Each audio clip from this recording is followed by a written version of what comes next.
Avec l'arrivée de Broken Rims aux éditions Hachette à un prix plus qu'abordable, tu as dû sûrement craquer toi aussi et te lancer dans la collection des figurines Age of Sigmar. Aujourd'hui, je vais te proposer justement un tuto sur ce premier numéro, mais avant tout, action!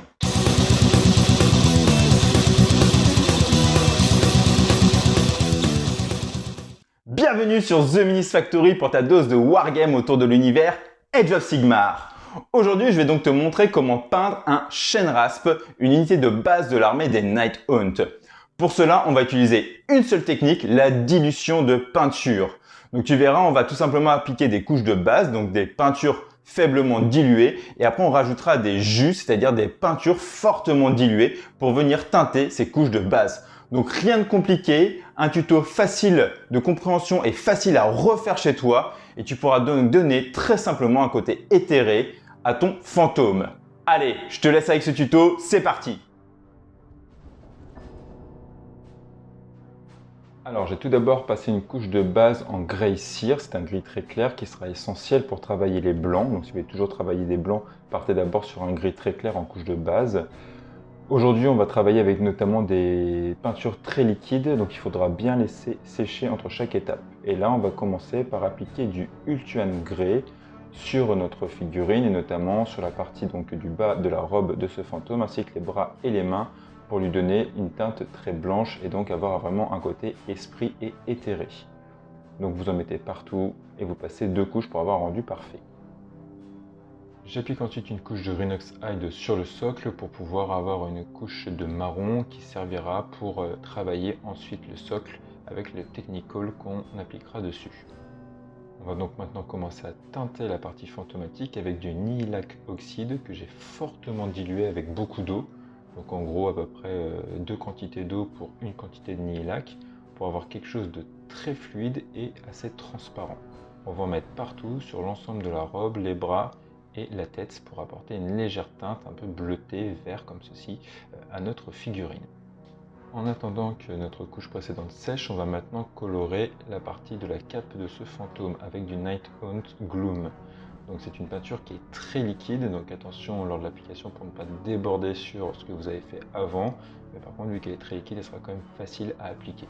Voilà, donc là vous badigeonnez partout sur l'ensemble de la cape, et comme ça donc on va commencer à apporter une nouvelle couleur à notre figurine et à créer une première teinte supplémentaire et un nouveau contraste sur celle-ci. Donc vous en mettez vraiment voilà, sur l'ensemble de la cape. Pensez aussi à bien le faire sur les parties intérieures, voilà, pour bien délimiter le visage, c'est très important. Et on viendra donc après que cette couche soit bien sèche, appliquer une deuxième couche de ce Nighthaunt Gloom pour vraiment avoir un rendu optimal. Pensez bien sûr aussi à toutes ces petites arêtes pour vraiment bien délimiter les parties de votre figurine. Je vais rajouter un deuxième jus de Nihilakh Oxide, donc cette fois-ci moins dilué, avec une quantité de 1 pour 1 en termes de peinture, donc c'est-à-dire une quantité de une dose de Nihilakh Oxide avec une dose d'eau. Et donc je vais utiliser ce nouvel ombrage pour accentuer davantage le côté esprit de la robe de mon fantôme. Et donc on en met partout et on viendra aussi bien sûr teinter de nouveau les mains, les bras et le visage. On va maintenant en profiter pour attaquer l'arme de ce fantôme, avec notamment du Rhinox Hide pour venir teinter le manche de sa hache. Donc là rien de compliqué, vous venez juste appliquer la peinture que vous avez légèrement diluée comme d'habitude et vous en mettez tout simplement sur l'ensemble du manche. En faisant attention bien sûr de ne pas dépasser sur la main de votre fantôme. Donc voilà après séchage ce que ça donne. On va continuer donc le travail de notre lame de hache avec du Leadbelcher. Donc on va venir teinter celle-ci avec voilà, une teinte métallique. Pensez donc à bien diluer surtout votre peinture pour pouvoir l'appliquer facilement. Et on en profitera aussi pour faire les chaînes et le boulet de ce fantôme dans la même teinte. Maintenant que notre peinture métallique est bien sèche, on va appliquer un ombrage avec un shade, donc le Nuln Oil, et on va venir l'appliquer donc d'abord sur la partie de la cape de notre fantôme, donc cette cape bleue qu'on va teinter, qui va donc être plus foncée maintenant dans les creux grâce à ce Nuln Oil, et on en profitera aussi après pour pouvoir de la même façon ombrer nos armes. Donc on utilisera exactement le même shade, donc voilà, donc avec une seule peinture d'ombrage, on va pouvoir faire à la fois les tissus de notre fantôme et l'arme, donc les parties métalliques et les parties en bois. Et on terminera bien sûr aussi par ombrer avec ce shade les parties chaîne et boulet de notre fantôme. Le temps que notre shade sèche, on en profite pour faire le tour de notre socle avec du Abaddon Black. On va tout simplement du noir pour pouvoir apporter voilà, quelque chose d'uniforme et de simple sur la table de jeu. Vu que nous sommes sur le socle, on va continuer avec un Technical, la Grelin Earth, qui va permettre de venir donner un effet au socle. Si vous voulez plus d'infos sur cette partie-là, je vous laisse vous référer à ma précédente vidéo en tuto peinture.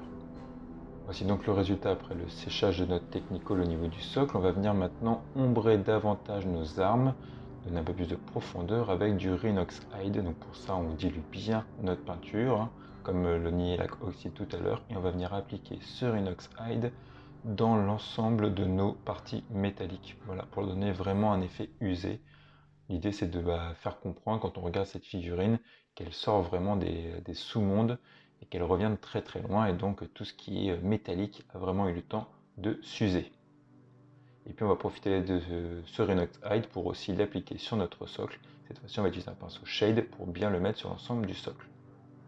Donc pour renforcer le côté usure, rouille, on va ajouter du Scrag Brown, une peinture orangée, et on va venir donc la mettre de manière très diluée, pareil, vraiment dans les creux de nos parties métalliques, où pourrait s'accumuler un petit peu la rouille, la saleté.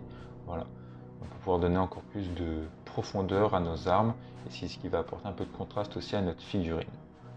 Donc il faudra bien sûr passer plusieurs couches, car c'est une peinture qui s'estompe en séchant, donc il faut passer facilement 4 à 5 couches pour donner cet effet vraiment orangé et rouillé. Pensez à bien faire toutes les parties métalliques, bien sûr, comme les chaînes et le boulet.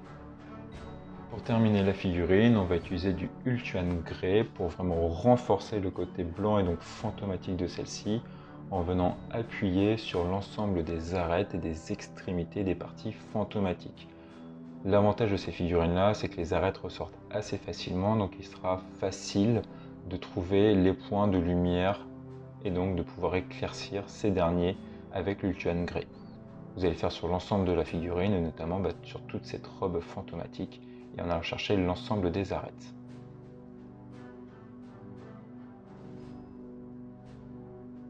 Et donc voici le résultat d'un Night Own Tabletop peint avec 10 pots de peinture. Les étapes d'après sont un petit bonus si vous rajoutez au cas où un pot de peinture supplémentaire. Donc si vous voulez aller un petit peu plus loin, vous pouvez rajouter du Stormhost Silver, donc un métal beaucoup plus clair, pour éclaircir légèrement voilà, la teinte de vos métaux, que ce soit la partie de la hache. Donc là je me loupe un petit peu, je travaille comme un goré. Donc faites attention de ne pas trop charger votre pinceau, sinon vous allez avoir du mal à faire ça de manière très fin. Le but c'est que ça soit élégant, que ça ne gâche pas tout le travail d'en dessous. Voilà, donc on l'applique sur l'ensemble de la hache et on reviendra aussi sur les chaînes et le boulet comme d'habitude. Pour personnaliser mon socle et le terminer totalement, j'ai ajouté 2 touffes d'herbe Middleland de la gamme Citadel, et là donc vous avez une figurine totalement terminée pour un rendu tabletop et prêt à être utilisé pour pouvoir aller massacrer et casser votre adversaire sur le champ de bataille. Et voici une autre alternative de soclage utilisée avec du Valhallan Blizzard, une neige artificielle, et cela vous permet voilà, de donner un rendu encore un peu plus sympa au niveau de votre figurine. Nous sommes arrivés à la fin de ce tuto et j'espère que tu auras pu voir qu'il est très simple de peindre un chêne raspe et donc de te faire une armée gigantesque de fantômes. Si tu as passé un super beau moment, pense à laisser un méga pouce bleu sous la vidéo. Donne aussi un maximum de commentaires, j'en ai toujours pas et j'en ai vraiment besoin, donc vas-y lâche-toi, fais-toi plaisir pour que je puisse améliorer mes vidéos, peut-être répondre à des questions. Je ne fais pas que de la peinture, je sais aussi faire de l'analyse de règles, ce genre de choses. Donc surtout n'hésite pas à laisser des commentaires pour que je puisse t'aider, t'accompagner, te faire découvrir cet univers, cette passion qu'est le hobby et Age of Sigmar. Pense aussi à t'abonner parce que ça fait toujours plaisir et ça me donnera encore plus d'énergie pour te donner du contenu de manière régulière. Et n'oublie pas, Wargame never stop!